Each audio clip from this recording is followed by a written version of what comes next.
За үзэгчтэй нэг юм хэлж ойлгуулах нэг юм ертөнцийн нэг бичлэг асууж байна. За энэ бичлэгийн хувьд бол юу байгаамаа одоо энэ бид бүхэн харж байгаа л дээ. Энэ манай цагдаагийн ерхий газрын энэ цагаан шонхрын шувууг одоо бид бүхэн харж байгаа л дээ. Тэгээд энэ дэлхийн 2 дугаар дайны тухай одоо энэ Оросын холбооны улс болон бусад одоо хотуудад явагдаж байгаа.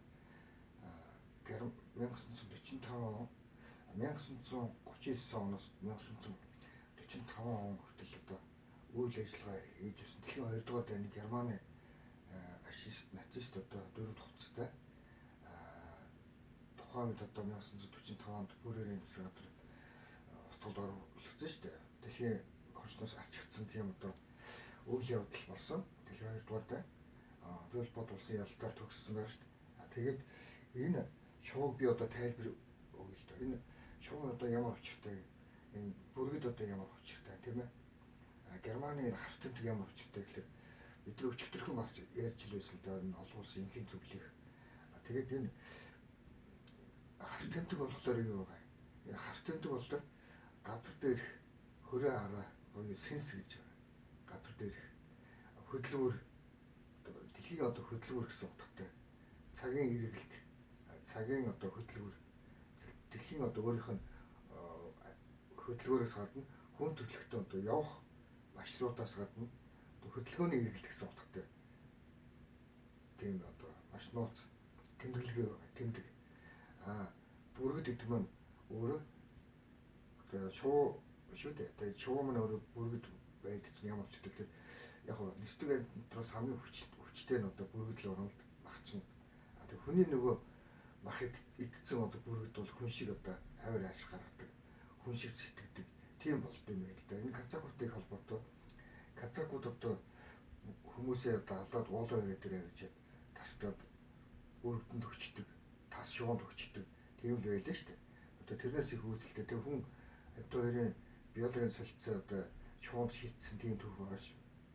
Хүн шиг сэтгэдэг, холоос одоо хардаг тийм одоо айхтар юм байна. Тэгээд энэ бүргэд дээр үеийн одоо хүн төрөлхтөн үүсгээс өмнө хүн шуу гэж байсан. Тэгээд энэ бүргэдийн өөрийнх нь бодол санаа хүний оюун ухааны тэнгэрлэг ертөнцтэй холбоотой хоёр тод оюун ухааны системийг хадгалж явдаг гэж байна шүү дээ. Бүргэд. Тийм учраас одоо бүргэдийг маш анхааруулгатай одоо малгайн дээр тавьсан байна. Нисэх чиглэлт дотроос одоо хүн өнөөдөр нисэхгүй байхад бүргэд нисэж байгаа байхгүй. Бүргэдийг дуурайж нисдэг хүн тэгэхээр нэг л байдаг. Тэр нь буддаа бурхан байхгүй. Чингис хаан өөрөө буддаа бурхан. Тэгээд энэ хас тэмдэг тийм учиртай зэт гэдэг одоо энэ битбэтл төр байдаг. Тэр нь болохоор аянга цахилгаан гэсэн утгатай. Тэнгэрийн одоо аянга буух, аянгыг одоо хийх төлөвлөлтөд тийм одоо тусгай үзэг. Тэгээд тэрийг асууж яана л да. Ийм байж болох уу? Энэ дэлхийн 2 дугаар дайны үйл ажиллагааг гэнт явагдаж байгаа ямар учиртай юм бэ гэсэн. Яг гоо тийм TikTok-ийн одоо хөндрүүлсэн одоо механизмтай тоглолт байж болно. Тэгэхдээ дэлхийн хүмүүс сануулж хэлэхэд энэ дөрөв хуцсан Чингис хааны өөрийнх нь 1206 онд үндэжсэн хуцсан байхгүй юу? Тэрийг явж пирамидын 300 дотроос авч өмсөд тэгээд дэлхийн 2 дугаар дай хийцдэг л байна. Чингис хааны онгоныг одоо болшийн одоо хуц дэлхийн 2 дугаар дайны хуцас авч өмсөд тэгээд дэлхийн дай үүссэн төвхтэй ш. Ер нь бол яг адилхан. Төмөр хааны хч ийл байхгүй. Төмөр хаан гэдэг чинь одоо төмөр зэвсгийн үе. Төмөр зэвсгийн дандаа таак байж, зенит байж, пөөжин байж штэ. Болбод байж, автомат буу байж. Төмрөөр юу л хийдэг, ямар зэвсэг байдгийг бүгд л байгаа. За хотоос хэлмгээл одоо тэрнээс ахвал тэгэл одоо зенит байж их буу маш том их буунуудыг хилээд байна штэ. Тийм 3-4 том пирамидын 300 дотор чинь тийм л одоо том зэвсгэд одоо нуугдж байсан гэдгийг бас ойлгох зүйтэй. Тэгээ хэрвээ дэлхийн улс төрчид өвөнд орохгүй цахилахгүйдаа байвал тийм одоо харгас одоо механизм үйлчлэгээ гэдгийг бас ойлгох зүйтэй. Ялангуяа Монгол Улсын засгийн газар, Оросын холбооны улсын засгийн газар ард түмнээ булшлаад сайхан инээж хянаагаад сайхан улаан зангаа зүгээд сайхан улаан хэрсэн дээр алхаад яваад байвал хогч нь болдог байхгүй. Яг тэр хуцыг сүнслэг хүмүүс өмсдөгөө гэдгийг ойлгох хэрэгтэй. Нас барсан сүнслэг хүчрэг одоо Чингис хааны хүүхдүүд өмсдөгөө гэдгийг бас дахин сануулж байгаа шүү. Тийм учраас тэрэн дээр одоо хамгийн сүүлд одоо дэлхийд одоо тийм одоо хамгийн сүүлийн шүүлтэр бол тийм л одоо хайхтар үйл явдал болдгоо гэдгийг бас атуу анхаарах хэрэгтэй.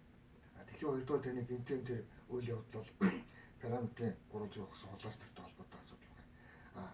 Хүн төрөлхтөн бие бинийгээ авч устгаад зориуд одоо идж явах юм өмс зөх хувцсыг тэр битгийл одоо банкыг аваад хувийн өмч хөрөнгөнд аваад өөрөө дотор нь амьдраад байвал эзэр сайн үзэхгүй. Одоо сүүлийн дандаа тийм болцсон байгаа шүү. Тэгээд өдөр тэр алуучдыг тэр сүнсүүдийг хөөн зайлуулахын тулд тэр одоо алуучдыг тэр чигт нь одоо цаахан кристал бичиг өмсөө цаахан энэж явж байгаа цаа цэцэн өрөө явж байгаа алуурч зөндөө байж шүү. Тэгээд одоо энэ тэнд тайзанд орчоод худлаа жижиг тоглоод худлаа камон тоглоод худлаа бахан шүлэг уншаад худлаа бахан өөрсдөө нам болгоод элдэг янзын нам өгч шүү. Иргэний зориг нам, хувьцгалт нам, арцсан нам, хүн нам янз бүрийн намын нэрээр өөрсдийгөө дүүлж яваад баахан хүн одоо хядаж алдаг. Тийм одоо харьяас дарангуулагч нар одоо дэлхийд байж шүү. Тэр нь одоо Монголд. Чингис хааны өөрийнх нь хөх толбоор хөлжиж байцсан одоо алуучид тэр чигтээ одоо газар дор хүн болшилсан. Тэр болшин одоо бид харж шүү. Одоо эргэн тойрон одоо оршуулгын газрууд хэдэн 100 мянга гарна. Хэдэн саяар навж өөрөө тавьчихсан. Байшин харагдаж байгаа байхгүй. Тэрийг л одоо хэлдэг байгаа. Тэр хүмүүсд дандаа зориуд тасварсан гэдгийг ойлгох хэрэгтэй. За үүнийг л одоо хийж анхааруулж байгаа шүү. Тэр нь дандаа газар дорх ураны цөмийн энергитэй салшгүй холбоотой гэдгийг бас ойлгох нь. Тийм учраас энэ бүрэгтэй цагаан шохрыг одоо энэ арга бушигтээд идэх чинь тийм учиртай байгаа шүү. Ер нь цаанаа бас их одоо сүнслэг зүйлийг одоо хагуулсан. Тийм одоо хөшрөх одоо ертөнцид өөрсдөө одоо хааслах тийм одоо зорилго тавьсан. Нэг үгээр хэлбэл одоо Тэнгэрийг эзэгнэ гэсэн тийм утга санаатай л юм байна. Тэрний цаана бол Чингис хаан өөрөө шүхэртэй байна уу, шүхэргөө байна уу, лав шугуун дээр суугаад ниснэ гэж байхгүй. Өөрөө зүгээр биоэнергийн өндөр одоо үзүүлэлт нь бол зүгээр чөлөөтэй нисдэг. Тийм л байна. Тийм учраас шууг шүтдэг нь одоо Чингис хаан шиг яаж болох вэ? Чингис хаан шиг яаж нисч чадах вэ? Тэрийг л боддог байхгүй юу?